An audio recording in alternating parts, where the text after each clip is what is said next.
Kita lanjut ke pembahasan fungsi-fungsi noun. Banyak yang bingung mengenai fungsi-fungsi noun. Kadang mereka sulit untuk mengidentifikasi apa saja yang termasuk noun di dalam suatu kalimat.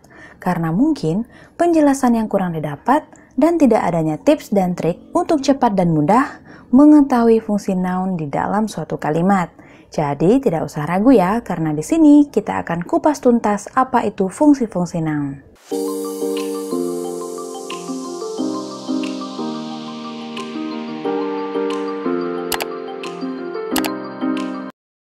Sebelum kita bahas fungsi noun atau kata benda, sebenarnya struktur kalimat dalam bahasa Inggris itu seperti apa sih? Susunan untuk membentuk sebuah kalimat dalam bahasa Inggris yang sederhana dulu ya, terdiri dari subject, verb atau predicate, dan object. Minimal ada subject dan verb, sudah bisa dikatakan sebuah kalimat. Contoh, my sister sleeps. Saudara perempuan saya tidur. My sister adalah subject, sleeps adalah verb. Andy is a pilot. Andy adalah seorang pilot. Andy adalah subject, is adalah verb, a pilot merupakan objek. Nah, coba kamu perhatikan deh. Ternyata dalam bahasa Inggris, kata kerja bukan hanya action verb saja, atau kata kerja yang menyatakan sebuah kegiatan atau tindakan. Tetapi kata kerja juga bisa seperti is, am, are, was, dan lain-lain. Beda ya kalau dalam bahasa Indonesia. Supaya lebih jelas lagi, yuk kita langsung ke fungsi-fungsi umum dari sebuah kata benda. Ada 7 fungsi noun dalam suatu kalimat. Yang pertama, berfungsi sebagai subjek. Yang kedua, berfungsi sebagai direct object, indirect object, subject complement, object of preposition, dan sebagai noun modifier. Yuk kita lihat fungsi noun yang pertama, yaitu berfungsi sebagai subjek. Apa itu? Subjek adalah siapa atau apa yang sedang dibicarakan di dalam suatu kalimat. Supaya lebih mudah, ada clue-nya nih. Yang pertama, menjawab pertanyaan siapa untuk orang atau apa jika untuk benda yang sedang dibicarakan atau melakukan tindakan di dalam suatu kalimat. Yang kedua, posisinya biasanya selalu di awal kalimat, bisa diikuti artikel seperti an, a, dan the. Terus yang ketiga, setelah subject pasti ada verb. Nah, seperti yang dijelaskan di awal tadi, dalam bahasa Inggris, verb kata kerja juga seperti is, am, are, was, were, dan sebagainya. Sebagai contoh, the books are heavy. Bukunya berat. Di dalam kalimat ini, kita tahu the books merupakan subject, are merupakan verb, dan heavy merupakan objek. Kata books di sini adalah noun, berfungsi sebagai subjek karena, coba kita lihat clue-nya lagi ya. Yang pertama, menjawab pertanyaan apa yang sedang dibicarakan dalam kalimat ini, yaitu bukunya berat. Kita tahu yang dibicarakan di sini adalah buku. Yang kedua, posisinya di awal kalimat dan diikuti artikel. Di sini kita tahu book diikuti artikel the, yaitu the books. Dan untuk clue yang ketiga, setelah si subjek pasti ada verb. Nah, di sini setelah the books ada are, dan are adalah verb. Maka dipastikan books adalah subjek di sini. Kita lihat contoh yang kedua. Leah buys a novel. Leah membeli sebuah novel. Di dalam kalimat ini, Leah adalah subjek, buys adalah verb, dan novel adalah object. Di dalam kalimat ini, kata Leah adalah noun. Leah juga berfungsi sebagai subjek karena menjawab siapa yang melakukan tindakan dalam kalimat ini? Ya, Leah. Leah membeli novel. Terus untuk artikel tidak ada ya. Terus clue yang ketiga, setelah Leah pasti ada verb atau kata kerja. Nah, di sini ada buys, yaitu action verb. Kata kerja, kategori tindakan. Nah, jadi sudah tahu ya fungsi noun sebagai subjek. Cukup mudah ya. Bagaimana dengan fungsi noun selanjutnya? Yang kedua, yaitu berfungsi sebagai direct object. Apa itu direct object? Direct object yaitu objek yang mendapat perlakuan langsung dari subjek. Ada beberapa trik clue untuk mengetahui kalau noun di sini berfungsi sebagai direct object. Yang pertama yaitu dengan menjawab pertanyaan apa dan siapa yang menerima tindakan yang dilakukan oleh subjek. Yang kedua, posisinya terletak setelah kata kerja. Sebagai contoh, I play piano. Saya bermain piano. Di dalam kalimat ini, I adalah subject, play adalah verb atau kata kerja, dan piano adalah object. Yuk kita lihat clue-nya. Yang pertama menjawab pertanyaan apa. I play piano. Saya bermain piano. I play what? Saya bermain apa? Ya, piano. Jadi piano di sini adalah direct object karena menjawab pertanyaan apa, yaitu di sini saya bermain apa. Piano juga menerima tindakan apa, yaitu tindakan bermain yang dilakukan oleh subjek. Subjeknya siapa? Yaitu saya atau I dalam kalimat ini. Lihat lagi untuk clue yang kedua. Piano juga terletak setelah kata kerja, yaitu play ya. Jadi jelas di sini piano adalah kata benda yang berfungsi sebagai direct object. Next ke contoh yang kedua. Andy threw the ball. Andy melempar bola. Kita tahu Andy adalah subject, threw adalah verb atau kata kerja, dan the ball adalah object. Yuk kita lihat clue yang pertama. Yang pertama menjawab pertanyaan apa? Andy threw the ball. Andy melempar bola. Andy melempar apa? Ya, bola. Jadi bola di sini adalah direct object karena menjawab pertanyaan apa, yaitu di sini Andy melempar apa. Bola juga menerima tindakan apa? Tindakan melempar yang dilakukan oleh subjek. Subjeknya di sini siapa? Yaitu Andy. Oke, lihat lagi untuk clue yang kedua.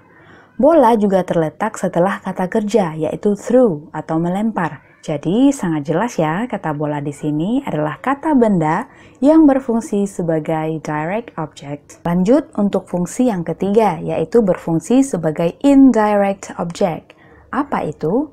Indirect object adalah objek yang tidak mendapat perlakuan langsung dari subjeknya. Kita lihat clue dari indirect object. Di mana ada indirect object, di situ ada direct object. Dan posisinya bisa setelah maupun sebelum direct object. Yang kedua, menjawab pertanyaan kepada siapa dan untuk siapa. Kita lihat contoh ya, supaya jelas.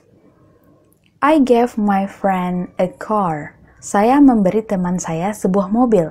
Subjek dalam kalimat di sini adalah I. I di sini adalah pronoun ya, karena subjek tidak selalu noun. Untuk kata kerja ada kata gave. Dan untuk object ada my friend dan a car. Jadi ada dua noun ya di dalam suatu kalimat. Nah, coba kita lihat clue dari indirect object. Yang pertama yaitu, di mana ada indirect object, di situ ada indirect object. Jadi kita cari tahu yang mana sih direct object dalam kalimat ini. Kita tahu ciri-cirinya dengan menjawab pertanyaan apa. Saya memberi teman saya mobil. Saya memberi teman saya apa? Ya, mobil. Jadi mobil di sini adalah direct object. Lalu untuk mengetahui yang mana indirect object yaitu, kita gunakan clue yang kedua, yaitu pertanyaan untuk siapa dan kepada siapa. Kalau dalam kalimat ini cocoknya pertanyaan untuk siapakah mobil itu? Ya, untuk teman saya. Jadi teman saya atau my friend di sini adalah indirect object. Lanjut contoh yang kedua. Lisa sent a letter to mommy. Lisa mengirim surat kepada ibu. Subjek dalam kalimat di sini adalah Lisa. Lalu ada kata send untuk kata kerja, dan untuk objek ada a letter and mommy. Nah, coba kita lihat lagi. Clue dari indirect object yang pertama, yaitu di mana ada direct object, di situ ada indirect object. Jadi kita cari tahu lagi yang mana direct object dalam kalimat ini. Kita tahu ciri-cirinya dengan menjawab pertanyaan apa. Lisa mengirimi ibu surat. Lisa mengirimi ibu apa? Ya, surat. Jadi surat di sini adalah direct object.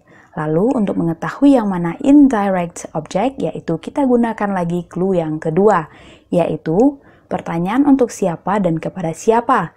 Kalau dalam kalimat ini cocoknya pertanyaan kepada siapakah surat itu dikirim? Ya, untuk mami. Jadi mami atau ibu di sini adalah indirect object. Faham ya? Faham dong? Kita lanjut fungsi noun yang keempat, yaitu berfungsi sebagai subject complement.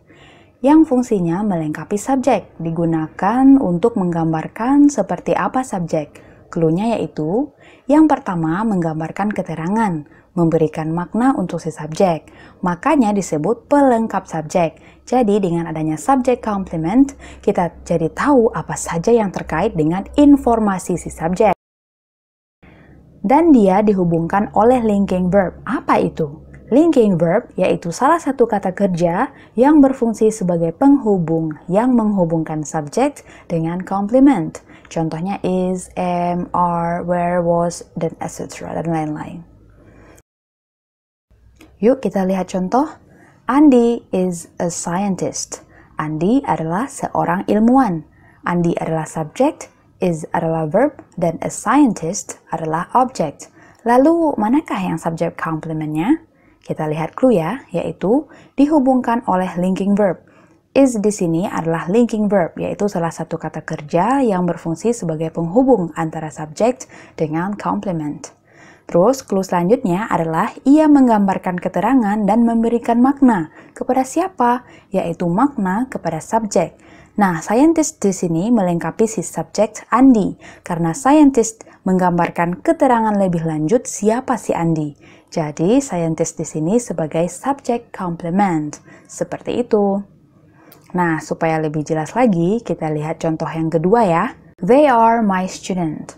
Mereka siswa saya. They adalah subject, are adalah verb, dan my student adalah object. Lalu, yang manakah subject complement di sini? Kita lihat clue lagi ya, yaitu dihubungkan oleh linking verb. Are di sini adalah linking verb, yaitu salah satu kata kerja yang berfungsi sebagai penghubung antara subject dengan complement. Terus, clue selanjutnya adalah ia menggambarkan keterangan dan memberikan makna kepada subjek. Nah, my student di sini melengkapi si subjek they, karena my student menggambarkan keterangan lebih lanjut siapa they. Jadi, they di sini adalah subject complement. Lanjut ke fungsi kelima, ada object complement, yang fungsinya melengkapi objek, berfungsi mendeskripsikan atau memberikan tambahan informasi yang merujuk kepada objek.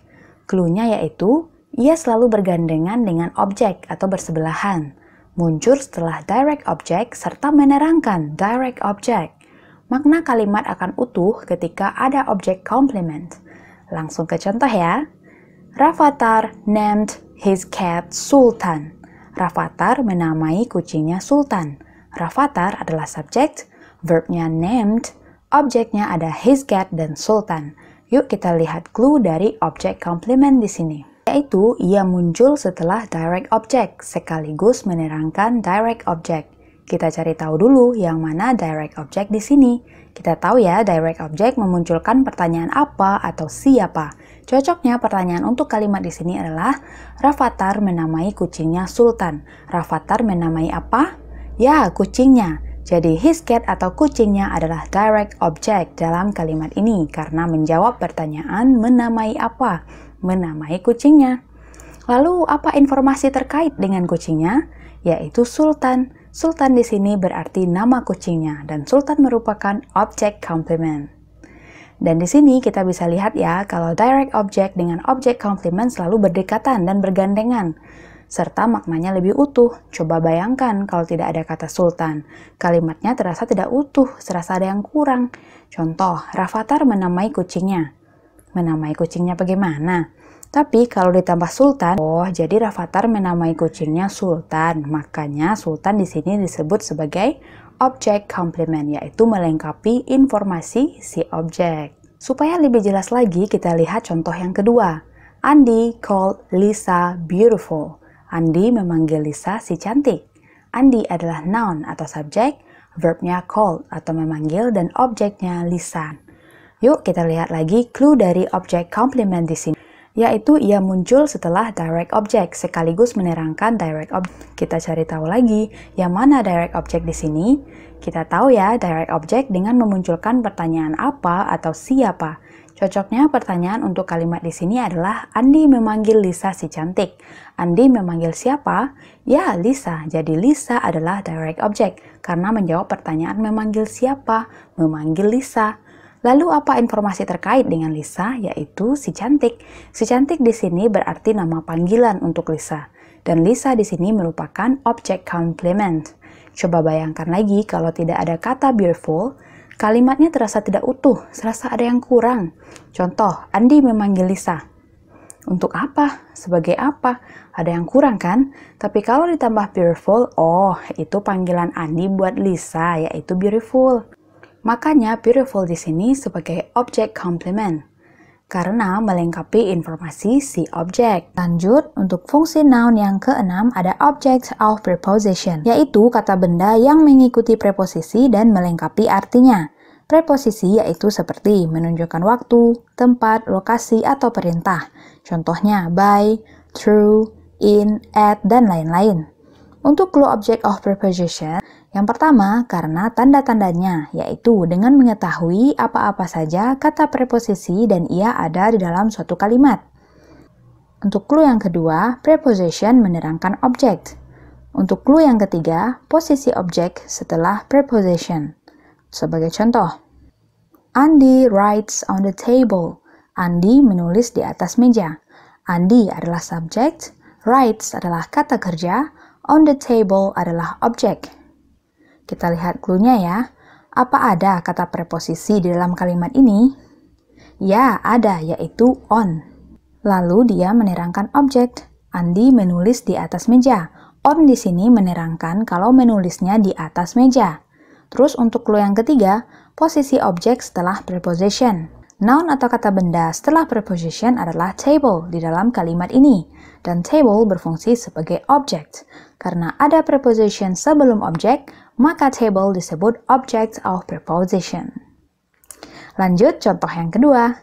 Lisa saw the book under her chair. Lisa melihat buku di bawah kursinya.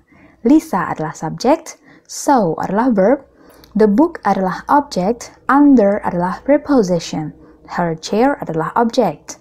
Perhatikan lagi, ada dua objek dalam kalimat ini, the book dan under her chair. Kita lihat clue lagi ya. Yang pertama, apa ada kata preposisi dalam kalimat ini? Ya, ada, yaitu under. Lalu dia menerangkan objek. Lisa melihat bukunya di bawah. Di bawah apa? Kursinya. Jadi, under di sini menerangkan kalau posisi buku si Lisa ada di bawah kursinya. Terus untuk clue yang ketiga, kita lihat apa ada posisi objek setelah preposisi? Ya, ada, yaitu her chair. Karena ada preposisi sebelum objek, maka her chair di sini berfungsi sebagai object of preposition. Oh ya, ngomong-ngomong, apa fungsi objek the book di sini? Siapa yang tahu? Lisa melihat buku di bawah kursinya. Lisa melihat apa? Ya, buku. Jadi buku di sini adalah direct object. Lanjut ke fungsi noun yang terakhir, ada noun modifier. Apa itu modifier? Dalam bahasa Inggris, modifier sendiri artinya kata yang memberikan tambahan makna bagi kata lainnya. Bagaimana clue dari noun modifier? Bisa kamu lihat ya, yang pertama dari memunculkan pertanyaan seperti apa, jenis apa, macam apa. Terus yang kedua ada noun di sebelah noun. Sebagai contoh, I often buy Jayco bread. Saya sering membeli roti Jayco. I sebagai subjek, often di sini sebagai adverb of time, buy sebagai verb, dan Jayco bread sebagai objek. Kita lihat clue ya. Ada noun di sebelah noun. Yang ada noun di sebelah noun hanya Jayco dan bread. Dua-duanya berfungsi sebagai objek. Pertanyaannya sekarang adalah saya sering membeli apa? Roti, dan kita tahu roti di sini merupakan direct object. Clue yang kedua memunculkan pertanyaan selanjutnya adalah roti jenis apa yang sering saya beli itu? Adalah roti jenis apa yang sering saya beli itu? Jawabannya adalah roti Jayco. Jadi Jayco di sini sebagai noun modifier. Jelas ya? Lanjut contoh yang kedua. I like strawberry ice cream. Saya suka es krim strawberry. I sebagai subjek, like sebagai verb atau kata kerja, strawberry atau ice cream sebagai objek. Kita lihat clue lagi ya. Ada noun di sebelah noun. Yang ada noun di sebelah noun hanya strawberry dan ice cream. Pertanyaannya sekarang adalah, saya suka apa? Ice cream. Dan kita tahu ice cream merupakan direct object. Clue yang kedua memunculkan pertanyaan selanjutnya adalah es krim jenis apa yang digambarkan di dalam kalimat ini? Jawabannya adalah strawberry. Jadi strawberry di sini berfungsi sebagai noun modifier. Cukup jelas ya? Baiklah, itu dia ketujuh fungsi umum noun di dalam suatu kalimat. Dengan mengerti fungsi noun, diharapkan kamu lebih paham kelas-kelas kata yang akan kita bahas secara bertahap, karena ini adalah dasar banget bagi pemula. Sebelum kita akhiri, ada quote bagus untuk kamu dari Walt Disney. Whatever you do it well. Oke, semoga bermanfaat. Jangan lupa like, comment, dan share ya, dan tunggu video selanjutnya. Thank you for watching. Bye-bye.